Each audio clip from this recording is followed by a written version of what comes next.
Hi guys, welcome to Ricky and Cherry family vlogs. ఇవాళ మన ఛానల్లో కుకింగ్ వ్లాగ్ అనమాట.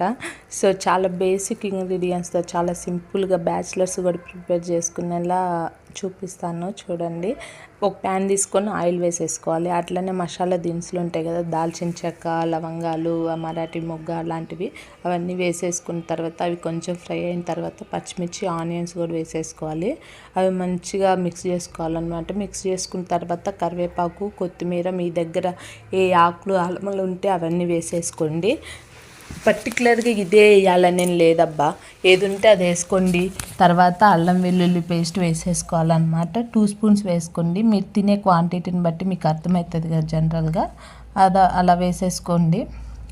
మొత్తం మిక్స్ చేసుకున్న తర్వాత టమాటాలు వేసుకోవాలి. 1 టమాటా, మంచి పెద్దదైతే 1 టమాటా సరిపోతుంది. పెద్ద టమాటా 1 వేసుకొని, చిన్నవి అయితే 2 వేసుకోండి. అవి మంచిగా మిక్స్ చేసిన తర్వాత మనం కడిగి పెట్టుకున్న బియ్యాన్ని దాంట్లో వేసుకోవాలన్నమాట. ఇప్పుడు మీకు కొలత ఏంటిదంటే 1 గ్లాస్ బియ్యానికి 2 గ్లాసెస్ వాటర్ పోసుకోవాలి.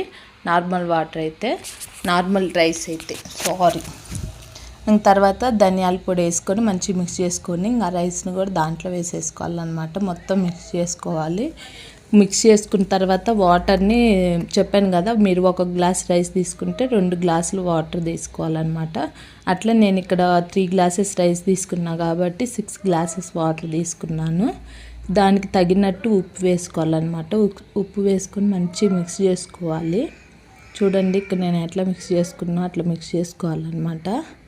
నేను ఆ గిన్నె తీసుకెళ్ళి రైస్ కుక్కర్లో పెట్టాను. మీరు రైస్ కుక్కర్లో కావాలన్నా పెట్టుకోవచ్చు, లేదంటే స్టవ్ మీద అన్నా చేసేసుకోవచ్చు. ఇంక నేను రైస్ కుక్కర్లో పెట్టేశాను. గీ కూడా వేసుకోండి, టేస్ట్ మాత్రం అదిరిపోతుంది. మీకు ఈ వీడియో కనుక నచ్చినట్లయితే ప్లీజ్ సబ్స్క్రైబ్ చేసుకోండి గాయ్స్.